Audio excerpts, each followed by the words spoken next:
ನಾವು ಎಷ್ಟೋ ಬಾರಿ ಯಾವುದಾದ್ರೂ ಒಂದು ಬೃಹತ್ ನಿರ್ಮಾಣದ ಬಗ್ಗೆ ಅಂದ್ರೆ ಲೈಕ್ ಒಂದು ದೊಡ್ಡ ಸ್ಮಾರಕದ ಬಗ್ಗೆ ಮಾತಾಡ್ತಾ ಇರ್ತೀವಿ ಅಲ್ವಾ?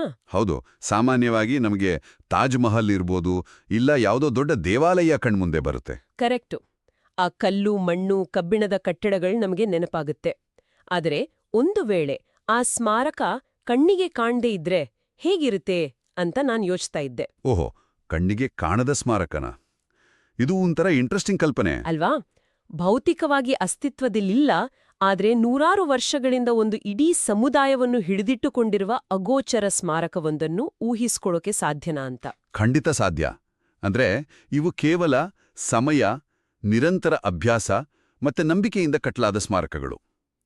ಇವುಗಳಿಗೆ ಇಟ್ಟಿಗೆಗಳು ಬದಲು ಲೈಕ್ ನಮ್ಮ ದಿನನಿತ್ಯದ ಆಚರಣೆಗಳೇ ಅಡಿಪಾಯ ಆಗಿರುತ್ತೆ. ಹೌದು ಹೌದು, ಇವು ಕಣ್ಣಿಗೆ ಕಾಣ್ದೇ ಇರ್ಬೋದು, ಆದ್ರೆ ಇವುಗಳ ಶಕ್ತಿ ಯಾವುದೇ ಕಲ್ಲಿನ ಕಟ್ಟಡಕ್ಕಿಂತಲೂ ಭಾರಿ ಬಲವಾಗಿರುತ್ತೆ. ಇವತ್ತಿನ ನಮ್ಮ ಈ ಆಳವಾದ ಅಧ್ಯಯನದಲ್ಲಿ ನಾವು ಇಂತಹದ್ದೇ ಒಂದು ಕಣ್ಣಿಗೆ ಕಾಂಡ ಆದ್ರೆ ಅತ್ಯಂತ ಪ್ರಭಾವಶಾಲಿ ಸಾಂಸ್ಕೃತಿಕ ಸ್ಮಾರಕದ ಬಗ್ಗೆ ಮಾತಾಡ್ತಾ ಇದ್ದೀವಿ. ಇವತ್ತಿನ ನಮ್ಮ ಈ ಚರ್ಚೆಯ ಮೂಲ ವಸ್ತು ಬಂದು ಶಿವಮೊಗ್ಗದ ಶ್ರೀಮತಿ ವಿದ್ಯಾಭಾರತಿ ಮೆಮೋರಿಯಲ್ ಟ್ರಸ್ಟ್ ಅವರು ಹೊರತಂದಿರುವ ಕಾರ್ಯಾಲಯ ವಾರ್ತೆ, ಜೊತೆಗೆ ಸದ್ಯದಲ್ಲೇ ಬಿಡುಗಡೆಯಾಗ್ತಿರುವ ಒಂದು ಹೊಸ ಗ್ರಂಥದ ಮುನ್ನುಡಿ ಮತ್ತೆ ಆಶೀರ್ವಚನ ಪತ್ರಗಳು. ನಿಜ. ಆ ಗ್ರಂಥದ ಹೆಸರು ಸಂಧ್ಯಾವಂದನೆಯ ಅಂತರಂಗ. ಗೊತ್ತಾ, ಇದು ಬರೋಬ್ಬರೇ 425 ಪುಟಗಳ ಒಂದು ಬೃಹತ್ ಕೃತಿ. ಸರಿ, ಇದನ್ನ ಸ್ವಲ್ಪ ಬಿಡಿಸಿ ನೋಡೋಣ. ಪ್ರಾಚೀನ ಆಚರಣೆಯಾದ ಈ ಸಂಧ್ಯಾವಂದನೆ ಬಗ್ಗೆ ಆಧುನಿಕ ಕಾಲದಲ್ಲಿ ಅಂದ್ರೆ ಈಗಿನ ಕಾಲದಲ್ಲಿ ಇಷ್ಟು ದೊಡ್ಡ ಗ್ರಂಥ ಯಾಕೆ ಸೃಷ್ಟಿಯಾಗ್ತಾ ಇದೆ? ಅದೇ ಒಂದು ದೊಡ್ಡ ಪ್ರಶ್ನೆ. ಹೌದು. ನಶಿಸುತ್ತಿರುವ ಒಂದು ಸಂಸ್ಕೃತಿಯನ್ನು ಉಳಿಸುವ ಈ ದೊಡ್ಡ ಪ್ರಯತ್ನದ ಹಿಂದೆ ಯಾವೆಲ್ಲ ಸಾಮಾಜಿಕ ಕಾರಣಗಳಿವೆ ಮತ್ತೆ ಈ ಜ್ಞಾನಯಜ್ಞದ ಹಿಂದಿರುವ ಸಮುದಾಯದ ಶ್ರಮ ಏನು ಅನ್ನೋದನ್ನ ಅರ್ಥ ಮಾಡ್ಕೊಳ್ಳೋದೇ ನಮ್ಮ ಇಂದಿನ ಧ್ಯೇಯ. ನೋಡಿ, ಯಾವುದೇ ಒಂದು ಪರಿಹಾರದ ಬಗ್ಗೆ ಮಾತಾಡೋ ಮುನ್ನ ನಾವು ಆ ಸಮಸ್ಯೆಯ ಬೇರನ್ನು ಹುಡುಕಬೇಕಾಗತ್ತೆ. ಈ ಗ್ರಂಥದ ಅಗತ್ಯತೆ ಯಾಕೆ ಬಂತು ಅಂತ. ಗ್ರಂಥಕರ್ತರಾದ ವಿಜಯೇಂದ್ರ ರಾಮನಾಥ ಭಟ್ಟರ ಮುನ್ನುಡಿಯನ್ನ ನಾವು ಆಳವಾಗಿ ಗಮನಿಸಿದಾಗ ಒಂದು ಕಟುವಾದ ಸಾಮಾಜಿಕ ಸತ್ಯ ನಮ್ಗೆ ಎದುರಾಗುತ್ತೆ. ಅಂದ್ರೆ ಯಾವ ರೀತಿ?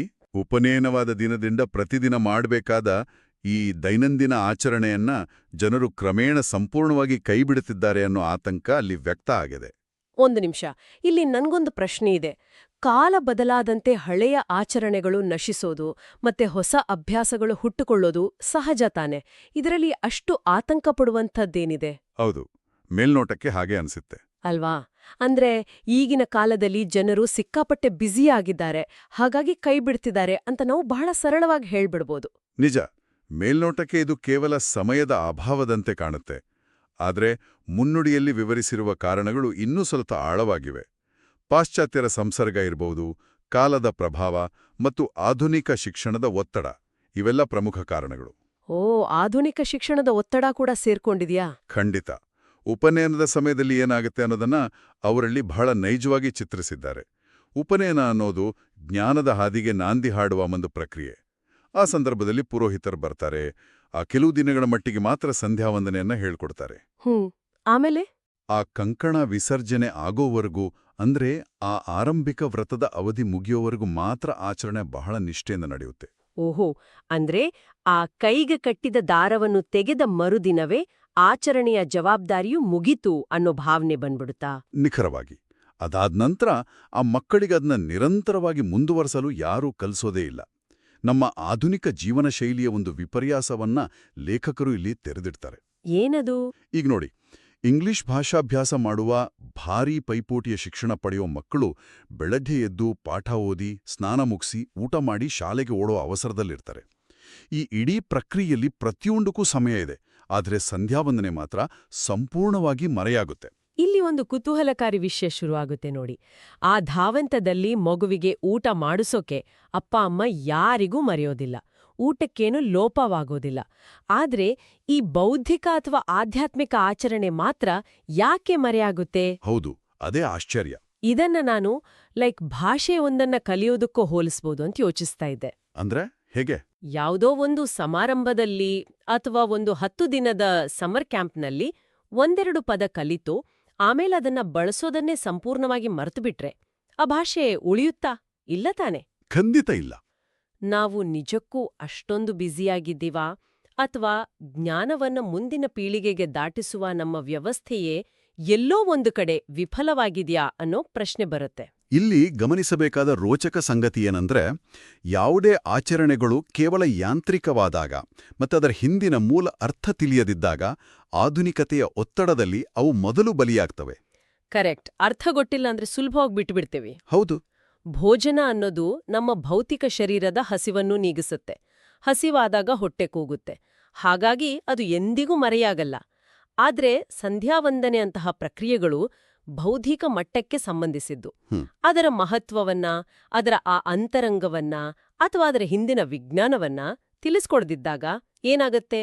ಶಾಲೆಗೆ ಅಥವಾ ಕಚೇರಿಗೆ ಓಡುವ ಆತುರದಲ್ಲಿ ಇದು ಮಾಡ್ದಿದ್ದರೆ ಏನು ನಷ್ಟವಿಲ್ಲ ಅನ್ನೋ ಹಾಗೆ ಅದು ಸುಲಭವಾಗಿ ಬದಿಗೆ ತಳ್ಳಲ್ಪಡುತ್ತೆ. ಇದನ್ನು ಯಾಕೆ ಮಾಡಬೇಕು ಅಂತ ಯಾರಿಗೂ ಸರಿಯಾಗಿ ವಿವರಿಸಿಲ್ಲ. ಅದೇ ನೋಡಿ ಮುಖ್ಯವಾದ ಸಮಸ್ಯೆ. ಇದೇ ಕಾರಣಕ್ಕೆ ಈ ಗ್ರಂಥದ ಅಗತ್ಯತೆ ಎದುರಾಗಿದೆ ಅನ್ನೋದು ಈಗ ನಮಗೆ ಸ್ಪಷ್ಟವಾಗ್ತಾ ಇದೆ. ಆಚರಣೆಯ ಹಿಂದಿನ ಅರ್ಥವನ್ನು ಮರುಸ್ಥಾಪಿಸುವ ದೊಡ್ಡ ಪ್ರಯತ್ನ ಇದು. ಈ ಸಮಸ್ಯೆಯನ್ನ ಅರ್ಥ ಮಾಡಿಕೊಂಡ ನಂತರ ಸಂಧ್ಯಾವಂದನೆ ಅನ್ನೋದು ಮೂಲಭೂತವಾಗಿ ಯಾಕೆ ಅಷ್ಟು ಮುಖ್ಯ ಅನ್ನೋ ತಾತ್ವಿಕ ಚರ್ಚೆಗೆ ನಾವು ಅಡಿ ಇಡ್ಲೇಬೇಕು ಅನ್ಸುತ್ತೆ. ಖಂಡಿತ. ಆ ತಾತ್ವಿಕ ಹಿನ್ನೆಲೆ ಬಹಳ ಮುಖ್ಯ. ನಮ್ಮ ಮೂಲ ಮಾಹಿತಿಯಲ್ಲಿರುವ ಒಂದು ಆಶೀರ್ವಾದ ಪತ್ರ ಅಂದ್ರೆ ಅನುಗ್ರಹ ಸಂದೇಶ ಈ ಬಗ್ಗೆ ಒಂದು ಅದ್ಭುತವಾದ ಒಳನೋಟವನ್ನು ನೀಡುತ್ತೆ ಅಲ್ವಾ? ಹೌದು. ಗೋವಾದ ಶ್ರೀ ಸಂಸ್ಥಾನ ಗೋಕರ್ಣ ಪರ್ತಗಾಳಿ ಜೀವೋತ್ತಮ ಮಠದ ಶ್ರೀಮದ್ ವಿದ್ಯಾಧೀಶ ತೀರ್ಥ ಸ್ವಾಮೀಜಿಯವರು ನೀಡಿರುವ ಆ ಸಂದೇಶ, ಅದರಲ್ಲಿನ ಒಂದು ಸಂಸ್ಕೃತ ಶ್ಲೋಕ ಇಡೀ ಪರಿಸ್ಥಿತಿಯ ತಾತ್ವಿಕ ಸಾರಾಂಶವನ್ನೇ ನಮ್ಮ ಮುಂದೆ ಇಡುತ್ತೆ. ಆ ಶ್ಲೋಕ ಯಾವುದು? ಶ್ಲೋಕ ಹೀಗಿದೆ: ವಿಪ್ರೋ ವೃಕ್ಷಸ್ತಸ್ಯ ಮೂಲಂ ಚ ಸಂಧ್ಯಾ ವೇದಃ ಶಾಖಾ ಧರ್ಮಕರ್ಮಾಣಿ ಪತ್ರಂ. ಓ, ಇದರ ಅರ್ಥ ಏನು?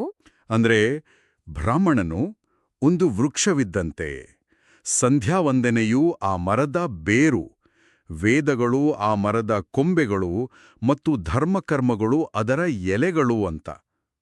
Wow, really? ಈ ಉಪಮೆಯನ್ನು ಕೇಳಿದ ತಕ್ಷಣ ಒಮ್ಮೆಲೆ ಆಶ್ಚರ್ಯ ಆಗುತ್ತೆ. ಹಾಗಾದ್ರೆ ಇದೆಲ್ಲದರ ಅರ್ಥ ಏನು? ಹೇಳಿ, ನಿಮ್ಗೇನನಿಸ್ತು? ನಾವೆಲ್ಲರೂ ವೇದಗಳು, ಉಪನಿಷತ್ತುಗಳು ಅಂದ್ರೆ ಅದೇ ನಮ್ಮ ಸಂಸ್ಕೃತಿಯ ಅತ್ಯುನ್ನತ ಸ್ತರ, ಅದೇ ಮೂಲ ಅಂತ ಅಂದ್ಕೊಂಡಿರ್ತೀವಿ ಅಲ್ವಾ? ಹೌದು, ಸಾಮಾನ್ಯವಾಗಿ ಎಲ್ಲರೂ ಹಾಗೆ ಅಂದ್ಕೊಳ್ಳೋದು. ಆದ್ರೆ ಈ ಶ್ಲೋಕದ ಪ್ರಕಾರ ವೇದಗಳು ಕೇವಲ ಕೊಂಬೆಗಳ, ಆಚರಣೆಗಳು ಬರೀ ಎಲೆಗಳು, ಯಾರಿಗೂ ಕಾಣದ ಸದ್ದಿಲ್ಲದೆ ನಡೆಯುವ ದೈನಂದಿನ ಸಂಧ್ಯಾವಂದನೆಯೇ ಆ ಮರದ ಬೇರು. ಇದು ನಮ್ಮ ಯೋಚನಾ ಲಹರಿಯನ್ನೇ ಸಂಪೂರ್ಣವಾಗಿ ಬದಲಾಯಿಸುತ್ತೆ. ಇದರ ನಾವು ವಿಶಾಲ ದೃಷ್ಟಿಕೋನದಿಂದ ನೋಡೋದಾದ್ರೆ, ಯಾವುದೇ ಒಂದು ಜ್ಞಾನಶಾಖೆ ಅಥವಾ ಸಂಸ್ಕೃತಿಯಲ್ಲಿ ಫೌಂಡೇಶನ್ ಅಥವಾ ಅಡಿಪಾಯ ಎಷ್ಟು ಮುಖ್ಯ ಅನ್ನೋದನ್ನೇ ಇದು ವಿವರಿಸುತ್ತೆ. ನಿಜ. ಬೇರು ಗಟ್ಟಿಯಾಗಿದ್ರೆ ತಾನೇ ಮರ ನಿಲ್ಲೋಕ್ ಸಾಧ್ಯ. ಕರೆಕ್ಟ್. ಮರವೊಂದರ ಎಲೆಗಳು ಉದುರಿದ್ರೂ, ಕೊಂಬೆಗಳು ಮುರಿದ್ರೂ, ಬೇರು ಭದ್ರವಾಗಿದ್ರೆ ಆ ಮರ ಮಳೆಗಾಲದಲ್ಲಿ ಮತ್ತೆ ಚಿಗುರುತ್ತೆ. ಬೇರನ್ನು ರಕ್ಷಿಸಿದ್ರೆ ಮಾತ್ರ ಮರ ಉಳಿಯುತ್ತೆ. ಸಂಧ್ಯಾವಂದನೆ ಎಂಬ ಆ ದಿನನಿತ್ಯದ ಶಿಸ್ತು ಅಥವಾ ಆ ಬೇರು ಇಲ್ಲದೆ ನಾವು ಎಷ್ಟೇ ದೊಡ್ಡ ಮಟ್ಟದ ವೇದಪಾಠಗಳನ್ನು ಮಾಡಿದರೂ, ಏನೇ ಬಾಹ್ಯ ಧರ್ಮಕರ್ಮಗಳನ್ನು ಆಚರಿಸಿದರೂ ಅವು ಫಲಪ್ರದವಾಗೋದಿಲ್ಲ ಅಂತ ಸ್ವಾಮೀಜಿಯವರು ಸ್ಪಷ್ಟವಾಗಿ ಹೇಳಿದ್ದಾರೆ. ಅರೆ, ನಾವು ಎಲೆಗಳನ್ನು ಅಂದಗೊಳಿಸುವ ಭರದಲ್ಲಿ ಮರದ ಬೇರಿಗೆ ನೀರು ಹಾಕೋದನ್ನ ಮರೆತಿದ್ದೀವಾ ಅನ್ನೋ ದೊಡ್ಡ ಪ್ರಶ್ನೆ ಇಲ್ಲಿ ಎದುರಾಗುತ್ತೆ. ಹೌದು, ಅದೇ ನಮ್ಗಿರುವ ಇಂದಿನ ಸವಾಲು. ಬೇರುಗಳು ಯಾವಾಗಲೂ ಮಣ್ಣಿನ ಒಳಗೆ, ಕತ್ತಲಲ್ಲಿ, ಯಾರಿಗೂ ಕಾಣದ ಹಾಗೆ ಇರುತ್ತವೆ. ಆ ಇಡೀ ಬೃಹತ್ ಮರವನ್ನು ಹೊತ್ತು ನಿಲ್ಲೋದೇ ಆ ಅಗೋಚರ ಬೇರು. ಹಾಗೆಯೇ ನಮ್ಮ ಈ ದೈನಂದಿನ ಆಚರಣೆ ಕೂಡ ಯಾರಿಗೂ ಕಾಣದ, ಹೊರಗಿನವರ ಮೆಚ್ಚುಗೆಗೂ ಒಳಗಾಗದ ಒಂದು ಆಂತರಿಕ ಪ್ರಕ್ರಿಯೆ. ನಿಜ. ಅದನ್ನ ಮರೆತರೆ ಪರಂಪರೆಯ ಅಡಿಪಾಯವೇ ಅಲುಗಾಡುತ್ತೆ. ಆ ಅಡಿಪಾಯವನ್ನ ಮತ್ತೆ ಗಟ್ಟಿಗೊಳಿಸಲು, ಆ ಬೇರಿಗೆ ಮತ್ತೆ ನೀರುಣಿಸಲು ಹೊರಬರುತ್ತಿರುವ ಒಂದು ಬೃಹತ್ ಪರಿಹಾರವೇ ಈ ಸಂಧ್ಯಾವಂದನೆಯ ಅಂತರಂಗ ಅನ್ನೋ ಗ್ರಂಥ. ಇದರಲ್ಲಿ ಗಮನಿಸಬೇಕಾದ ವಿಚಾರ ಏನಂದ್ರೆ, ಇದು ಕೇವಲ ಒಂದು ಚಿಕ್ಕ ಕೈಪಿಡಿ ಅಲ್ಲ. ಹೌದು, 425 ಪುಟಗಳು ಅಂದ್ರೆ ಸುಮ್ನೇನಾ? ಅದೇ, ಇದೊಂದು ಬೃಹತ್ ಕೃತಿ. ಸಂಪುಟ 1 ಭಕ್ತಿಯುಕ್ತ ಕರ್ಮಯೋಗ ಅನ್ನೋ ಹೆಸರಿನಲ್ಲಿ ಇದು ಸಿದ್ಧವಾಗ್ತಾ ಇದೆ. ಇದರ ಮುದ್ರಣ ಕಾರ್ಯ ಬೆಂಗಳೂರಿನ ರಾಷ್ಟ್ರೋತ್ಥಾನ ಮುದ್ರಣಾಲಯದಲ್ಲಿ ಆಲ್ಮೋಸ್ಟ್ ಮುಕ್ತಾಯದ ಹಂತದಲ್ಲಿದೆ. ಓಹೋ, ಅಂದ್ರೆ ಇದು ಕೇವಲ ಮೊದಲನೇ ಸಂಪುಟನಾ? ಹೌದು, ಮುಂದಿನ ಭಾಗವಾಗಿ ಸಂಪುಟ 2 ಭಕ್ತಿಯುಕ್ತ ಜ್ಞಾನಯೋಗ ಕೂಡ ಬರಲಿದೆ. ವಾವ್! ಒಂದೇ ಒಂದು ದೈನಂದಿನ ಆಚರಣೆಯ ಬಗ್ಗೆ 425 ಪುಟಗಳು. ಇದನ್ನ ಕೇಳಿದಾಗ ಯಾರಿಗಾದ್ರೂ ಕೇವಲ ಒಂದು 15 ನಿಮಿಷಗಳ ಕಾಲ ಮಾಡೋ ಒಂದು ಪ್ರಕ್ರಿಯೆ ಬಗ್ಗೆ ಇಷ್ಟೊಂದು ಬರೆಯೋಕೆ ಸಾಧ್ಯನಾ ಅನ್ನೋ ಪ್ರಶ್ನೆ ಮೂಡುತ್ತೆ. ಸಹಜವಾಗಿ ಮೂಡುತ್ತೆ. ಇದೇ ಹೊತ್ತಿಗೆ ಗ್ರಂಥಕರ್ತರು ಉಲ್ಲೇಖಿಸಿರುವ ಒಂದು ಮಾತನ್ನ ನಾವು ಎತ್ಕೊಳ್ಳೇಬೇಕು. ಅವರು ಸಂಧ್ಯಾವಂದನೆ 1000 ಪಾಠ ಅನ್ನೋ ಒಂದು ಲೋಕೋಕ್ತಿಯನ್ನ ಉಲ್ಲೇಖಿಸಿದ್ದಾರೆ. ಹೌದು, ಆ ಮಾತು ಬಹಳ ಅರ್ಥಗರ್ಭಿತವಾಗಿದೆ. ಅಲ್ವಾ? ಭಾರತದ ಬೇರೆ ಬೇರೆ ಮೂಲೆಗಳಲ್ಲಿ ಬೇರೆ ಬೇರೆ ಗುರುಪರಂಪರೆಗಳಲ್ಲಿ ಇದು ಸಾವಿರಾರು ರೀತಿಗಳಲ್ಲಿ ಪಾಠಭೇದಗಳಲ್ಲಿ ಹರಿದು ಬಂದಿದೆ. ಲೋಕೋಕ್ತಿ ನಮ್ಮ ಪರಂಪರೆಯ ಮೌಖಿಕ ಇತಿಹಾಸವನ್ನ ತೆರೆಬಿಡುತ್ತೆ ನೋಡಿ. ನೂರಾರು ವರ್ಷಗಳ ಕಾಲ ಬಾಯಿಂದ ಬಾಯಿಗೆ ಹರಡುವಾಗ ಏನಾಗುತ್ತೆ? ಭೌಗೋಳಿಕ ಕಾರಣಗಳಿಂದಲೋ ಅಥವಾ ಬೇರೆ ಬೇರೆ ಋಷಿಗಳ ಪ್ರಭಾವದಿಂದಲೋ ಒಂದೇ ಮೂಲದ ಆಚರಣೆಯಲ್ಲಿ 10 ವಿಭಿನ್ನ ಪಾಠಭೇದಗಳು, ಉಚ್ಚಾರಣೆಯ ಶೈಲಿಗಳು ಬೆಳೆದುಕೊಂಡು ಬಂದಿರ್ತವೆ. ಇದನ್ನ ಕೇಳ್ತಾ ಇದ್ದಾಗ ನನಗೊಂದು ಸಿಕ್ಕಾಪಟ್ಟೆ ಇಂಟ್ರೆಸ್ಟಿಂಗ್ ಹೋಲಿಕೆ ನೆನ್ಪಾಗ್ತಾ ಇದೆ. ಇದು ಒಂದು ರೀತಿ ಟೆಕ್ನಾಲಜಿ ಜಗತ್ತಿನ ಓಪನ್ ಸೋರ್ಸ್ ಸಾಫ್ಟ್ವೇರ್ ಅನ್ನ ಡಾಕ್ಯುಮೆಂಟ್ ಮಾಡದಷ್ಟೇ ಕಷ್ಟ ಅಲ್ವಾ? ಓಪನ್ ಸೋರ್ಸ್ ಸಾಫ್ಟ್ವೇರ್ ಇದು ಹೇಗೆ ಅಂತ ಸ್ವಲ್ಪ ವಿವರಿಸ್ತೀರಾ? ಅಂದ್ರೆ ಈಗ ಲಿನಕ್ಸ್ನಂತಹ ಓಪನ್ ಸೋರ್ಸ್ ಸಾಫ್ಟ್ವೇರ್ ಇರುತ್ತೆ ಅನ್ಕೊಳ್ಳಿ. ಅದನ್ನ ಜಗತ್ತಿನಾದ್ಯಂತ ನೂರಾರು ಡೆವಲಪರ್ಗಳು ವರ್ಷಗಳ ಕಾಲ ಬರೆದಿರ್ತಾರೆ. ಅದರಲ್ಲಿ ಬೇರೆ ಬೇರೆ ವರ್ಷನ್ಗಳಿರ್ತವೆ, ಫೋರ್ಕ್ಗಳಿರ್ತವೆ. ಓಹೋ, ಅರ್ಥ ಆಗ್ತಾ ಇದೆ. ಆ ಎಲ್ಲ ಕೋಡ್ಗಳನ್ನ ಕಲೆ ಹಾಕಿ ವಿಶ್ಲೇಷಿಸಿ ಅದರಲ್ಲಿನ ಬಗ್ಗಳನ್ನ ತೆಗೆದು ಪ್ರತಿಯೊಬ್ಬರಿಗೂ ಅರ್ಥ ಆಗೋ ಹಾಗೆ ಒಂದು ಫೈನಲ್ ಸ್ಟ್ಯಾಂಡರ್ಡ್ ಯೂಸರ್ ಮ್ಯಾನ್ಯುಯಲ್ ಬರೆಯೋದು ಎಷ್ಟು ಕಷ್ಟದ ಕೆಲಸವೋ ಈ ಗ್ರಂಥದ ಸಂಪಾದನೆಯೂ ಅಷ್ಟೇ ಕಷ್ಟದ ಕೆಲಸ ಅಂತ ನಂಗನ್ಸತ್ತೆ. ಹೌದು ಹೌದು, ಖಂಡಿತ. ಒಂದೇ ಶಾಖೆಯಲ್ಲಿ ಇಷ್ಟೊಂದು ಪಾಠಭೇದಗಳಿರುವಾಗ ಇದನ್ನೆಲ್ಲ ಒಟ್ಟುಗೂಡಿಸಿ ಒಂದು ಸ್ಟ್ಯಾಂಡರ್ಡ್ ಗ್ರಂಥ ಮಾಡೋದು ತಮಾಷೆಯ ಮಾತಲ್ಲ. ಈ ಹೋಲಿಕೆ ಅತ್ಯಂತ ನಿಖರವಾಗಿದೆ. ಮಾಹಿತಿಗಳನ್ನು ಕಲೆಹಾಕಿ ವಿಶ್ಲೇಷಿಸಿ ಸಾಕಾರಗೊಳಿಸಿರುವ ಈ ಸಂಪಾದನೆ ಮತ್ತು ಸಂಕಲನದ ಕಾರ್ಯವನ್ನು ಸ್ವಾಮೀಜಿಯವರು ಸುಮ್ಮನೆ ಜ್ಞಾನಯಜ್ಞ ಅಂತ ಕರೆದಿಲ್ಲ. ಕರೆಕ್ಟ್. ಯಜ್ಞ ಅಂದ್ರೆ ಕೇವಲ ಕುಳಿತು ಮಂತ್ರ ಹೇಳೋದಲ್ಲ. ನಿಖರವಾಗಿ ಈ ಮಟ್ಟದ ಬೌದ್ಧಿಕ ಶ್ರಮವನ್ನ ಹಾಕಿ ಚದುರಿ ಹೋಗಿರುವ ಜ್ಞಾನವನ್ನ ಒಂದು ಕಡೆ ಸೇರಿಸಿ ಸಮಾಜಕ್ಕೆ ನೀಡೋದು ಕೂಡ ಆಧುನಿಕ ಕಾಲದ ಅತಿದೊಡ್ಡ ಯಜ್ಞವೇ ಸರಿ. ವಿಜಯೇಂದ್ರ ರಾಮನಾಥ ಭಟ್ಟರ ರಚನೆ ಮತ್ತು ತೀರ್ಥಹಳ್ಳಿಯ ವೇದಮೂರ್ತಿ ರಾಮದಾಸ ಶ್ರೀನಿವಾಸ ಭಟ್ಟರ ಗೌರವ ಸಂಪಾದಕತ್ವದಲ್ಲಿ ನಡೆಯುತ್ತಿರುವ ಈ ಕೆಲಸ ನಿಜಕ್ಕೂ ಶ್ಲಾಘನೀಯ. ಈ ಪುಸ್ತಕದ ಮತ್ತೊಂದು ಅದ್ಭುತವಾದ ಅಂಶ ಏನಂದ್ರೆ ಟ್ರಸ್ಟ್ನವರು ಇದನ್ನ ಕೇವಲ ಪ್ರಿಂಟ್ ಮಾಡಿ ಅಮೆಜಾನ್ನಲ್ಲೋ ಅಥವಾ ಯಾವುದೋ ಪುಸ್ತಕದ ಅಂಗಡಿಯಲ್ಲೋ ಇಟ್ಟು ಸುಮ್ಮನೆ ವ್ಯಾಪಾರ ಮಾಡ್ತಾ ಇಲ್ಲ. ಹೌದು, ಇದರ ಹಿಂದಿನ ಉದ್ದೇಶ ಬೇರೆ ಇದೆ. ಬದಲಾಗಿ ಇದನ್ನೊಂದು ಇಡೀ ಸಮುದಾಯದ ಸಾಂಸ್ಕೃತಿಕ ಆಚರಣೆಯಾಗಿ ಜನರಿಗೆ ತಲುಪಿಸ್ತಾ ಇದ್ದಾರೆ. ಪುಸ್ತಕ ವಿತರಣೆಗೂ ಮುನ್ನ ಅರ್ಪಣೆ ಸಮರ್ಪಣೆ ಅನ್ನೋ ಕಾರ್ಯಕ್ರಮವನ್ನ ಹಮ್ಮಿಕೊಂಡಿದ್ದಾರೆ. ಈ ಅರ್ಪಣೆ ಸಮರ್ಪಣೆಯ ಪ್ರಕ್ರಿಯೆ ನಮ್ಮ ಸಂಪ್ರದಾಯದ ಮೂಲಭೂತ ಗುಣವನ್ನ ತೋರಿಸುತ್ತೆ. ಜ್ಞಾನವನ್ನ ಮಾರಾಟದ ಸರಕಾಗಿ ನೋಡದೆ ಅದೊಂದು ಪ್ರಸಾದ ಅಂತ ಭಾವಿಸುವ ಪರಿಪಾಠ ಇದು. ಇದು ಹೇಗೆ ನಡೆಯುತ್ತೆ? ಮೊದಲ ಹಂತದಲ್ಲಿ ದೇವರ ಸನ್ನಿಧಾನಕ್ಕೆ ಅರ್ಪಣೆ ಅಂದ್ರೆ ಶಿವಮೊಗ್ಗ, ತೀರ್ಥಹಳ್ಳಿ, ಸೋಮೇಶ್ವರ ಹಾಗೂ ಗೋವಾದ ರಾಮನಾಥಿ ಪೋಂಡಾದ ಪ್ರಮುಖ 4 ಐತಿಹಾಸಿಕ ದೇವಾಲಯಗಳಲ್ಲಿ ದೇವರ ಪಾದದ ಬಳಿ ಈ ಗ್ರಂಥವನ್ನು ಇಟ್ಟು ಅರ್ಪಿಸಲಾಗ್ತಾ ಇದೆ. ಇದು ಜ್ಞಾನದ ಮೂಲ ದೈವೀ ಶಕ್ತಿ ಅನ್ನೋ ನಂಬಿಕೆಯ ಪ್ರತೀಕ. ವಾವ್! ತದನಂತರ ಗುರುಗಳ ಸನ್ನಿಧಾನಕ್ಕೆ ಸಮರ್ಪಣೆ ಅಲ್ವಾ? ಪರ್ತಗಾಳಿ ಮತ್ತು ವಾರಣಾಸಿಯಂತಹ ಪ್ರತಿಷ್ಠಿತ ಮಠಗಳ ಮಠಾಧೀಶರುಗಳಿಗೆ ಈ ಗ್ರಂಥವನ್ನು ಸಮರ್ಪಿಸಲಾಗ್ತಾ ಇದೆ. ಹೌದು, ಅಂದ್ರೆ ಜ್ಞಾನವನ್ನು ನೀಡಿದ ಗುರುಪರಂಪರೆಗೆ ಸಲ್ಲಿಸುವ ಗೌರವ ಇದು. ಇದೆಲ್ಲ ಮುಗಿದು ಮೇಲೇನೆ ಜುಲೈ 1, 2026ರಿಂದ ಸಾಮಾನ್ಯ ಜನರಿಗೆ ಇದು ವಿತರಣೆ ಆಗೋದು. ಇಷ್ಟೆಲ್ಲ ಸಾಂಪ್ರದಾಯಿಕವಾಗಿ ನಡೀತಾ ಇದ್ರೂ ವಿತರಣೆಗೆ ಮಾತ್ರ ಆಧುನಿಕ ತಂತ್ರಜ್ಞಾನವನ್ನ ಬಹಳ ಸೊಗಸಾಗಿ ಬಳಸ್ಕೊಂಡಿದ್ದಾರೆ. ಹೌದು, ತಂತ್ರಜ್ಞಾನವನ್ನ ಸಂಸ್ಕೃತಿಯ ಪ್ರಸಾರಕ್ಕೆ ಹೇಗೆ ಬಳಸ್ಕೊಳ್ಬೋದು ಅನ್ನೋದಕ್ಕೆ ಇದು ಅತ್ಯುತ್ತಮ ಉದಾಹರಣೆ. ನಿಜ. ಯಾವುದೇ ದೊಡ್ಡ ವೆಬ್ಸೈಟ್ಗಳ ಗೊಜಲುಗಳಿಲ್ಲದೆ ಕೇವಲ ಒಂದು ವಾಟ್ಸ್ಆಪ್ ಸಂದೇಶದ ಮೂಲಕ ಅವರ ನಂಬರ್ 8310934115 ಈ ನಂಬರ್ಗೆ ಮೆಸೇಜ್ ಮಾಡಿ ಯಾವುದೇ ಮುಂಗಡ ಶುಲ್ಕವಿಲ್ಲದೆ ಪುಸ್ತಕವನ್ನು ಕಾಯ್ದಿರಿಸುವ ವ್ಯವಸ್ಥೆ ಮಾಡಿದ್ದಾರೆ. ಓಹೋ, ಯಾವುದೇ ಅಡ್ವಾನ್ಸ್ ಪೇಮೆಂಟ್ ಇಲ್ವಾ? ಇಲ್ಲ. ಸಾಂಪ್ರದಾಯಿಕ ಜ್ಞಾನವನ್ನ ಆಧುನಿಕ ವೇದಿಕೆಯ ಮೂಲಕ ಅತ್ಯಂತ ಸರಳವಾಗಿ ಜನರಿಗೆ ತಲುಪಿಸುವ ಪ್ರಯತ್ನ ಇದು. ಆದ್ರೆ ಇದೆಲ್ಲದರ ನಡುವೆ ನನ್ನ ಗಮನ ಸೆಳೆದ ಅತ್ಯಂತ ಪ್ರಮುಖ ವಿಚಾರ ಏನಂದ್ರೆ ಇದರ ಆರ್ಥಿಕ ಮಾದರಿ. ಅದೇ ಫೈನಾನ್ಷಿಯಲ್ ಮಾಡೆಲ್. ಹೌದು. ಶ್ರೀಮತಿ ವಿದ್ಯಾಭಾರತಿ ಮೆಮೋರಿಯಲ್ ಟ್ರಸ್ಟ್ನ ಅಧ್ಯಕ್ಷರು ಒಂದು ಮಾತನ್ನ ಸ್ಪಷ್ಟಪಡಿಸಿದ್ದಾರೆ. ಈ ಯೋಜನೆಯ ಪ್ರಮುಖ ಉದ್ದೇಶ ಖಂಡಿತವಾಗ್ಲೂ ಲಾಭ ಗಳಿಸೋದಲ್ಲ, ಮತ್ತೆ ರಿಯಾಯಿತಿ ದರದಲ್ಲಿ ಪುಸ್ತಕವನ್ನ ನೀಡಿ ಈ ಮೊದಲ ಸಂಪುಟದ ಮುದ್ರಣ ವೆಚ್ಚವನ್ನ ಮಾತ್ರ ಮರಳಿ ಪಡೆದು ಅದನ್ನೇ ಮುಂದಿನ ಸಂಪುಟ 2ರ ಮುದ್ರಣಕ್ಕೆ ಬಂಡವಾಳವಾಗಿ ಬಳಸಿಕೊಳ್ಳೋದು ಅವರ ಉದ್ದೇಶವಂತೆ. ಇದೊಂದು ಪ್ರಮುಖ ಪ್ರಶ್ನೆಯನ್ನ ಹುಟ್ಟುಹಾಕುತ್ತೆ ನೋಡಿ. ಕೇವಲ ಜ್ಞಾನದ ಪ್ರಸಾರಕ್ಕಾಗಿ ನಡೀತಾ ಇರುವ ಇಂತಹ ಸ್ವಾವಲಂಬಿ ಆರ್ಥಿಕ ಮಾದರಿ ಅಂದ್ರೆ ಸೆಲ್ಫ್ ಸಸ್ಟೇನಿಂಗ್ ಮಾಡೆಲ್ ಸಾಂಸ್ಕೃತಿಕ ಯೋಜನೆಗಳಿಗೆ ಹೇಗೆ ಮಾದರಿಯಾಗಿದೆ ಅನ್ನೋದು ಬಹಳ ಮುಖ್ಯ. ಖಂಡಿತ.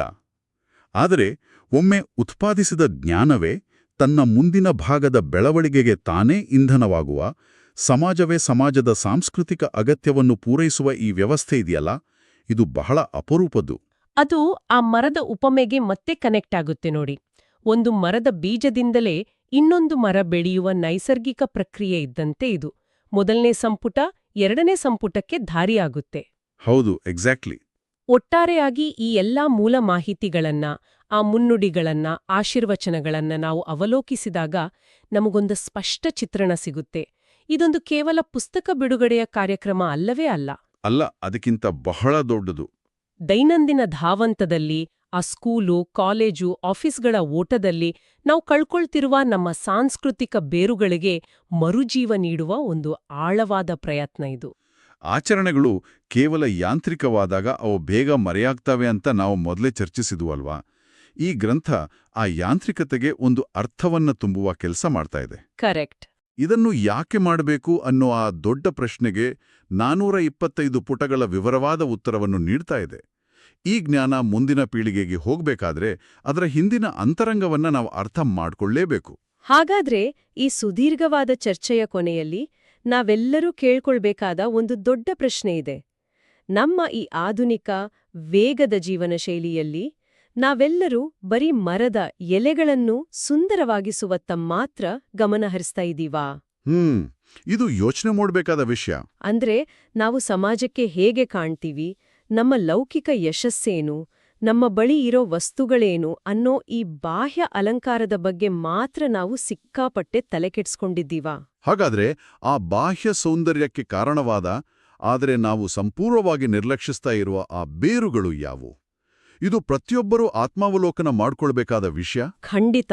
ನಮ್ಮ ಆಂತರಿಕ ಶಕ್ತಿಯನ್ನು ಜಾಗೃತಗೊಳಿಸುವ, ನಮಗೆ ನಮ್ಮ ನೈಜ ಅಸ್ತಿತ್ವವನ್ನ, ನೆಮ್ಮದಿಯನ್ನ ನೀಡುವ, ಆ ಬೇರುಗಳಿಗೆ ಮರಳಿ ನೀರುಣಿಸಲು ನಮ್ಮ ಇಡೀ ದಿನಚರ್ಯೆಯ 24 ಗಂಟೆಗಳಲ್ಲಿ ಕೇವಲ ಒಂದು 15 ನಿಮಿಷಗಳನ್ನು ಮೀಸಲಿಡಲು ಸಾಧ್ಯವಿಲ್ಲವೇ? ಕೇವಲ 15 ನಿಮಿಷ? ಹೌದು. ಬಾಹ್ಯ ಪ್ರಪಂಚದ ಜೊತೆಗಿನ ಸಂಪರ್ಕವನ್ನ ಕಡಿದು ನಮ್ಮ ಅಂತರಂಗದ ಜೊತೆ ಸಂಪರ್ಕ ಸಾಧಿಸುವ ಆ ಪುಟ್ಟ ಸಮಯವನ್ನ ನಾವು ಕಂಡುಕೊಳ್ಳೇಬೇಕಿದೆ. ಆ ನಿಟ್ಟಿನಲ್ಲಿ ಇದೊಂದು ಎಚ್ಚರಿಕೆಯ ಗಂಟೆ ಅಂತ ಹೇಳ್ತಾ ನೀವು ಇದ್ರ ಬಗ್ಗೆ ಸ್ವಲ್ಪ ಯೋಚಿಸಿ ನೋಡಿ.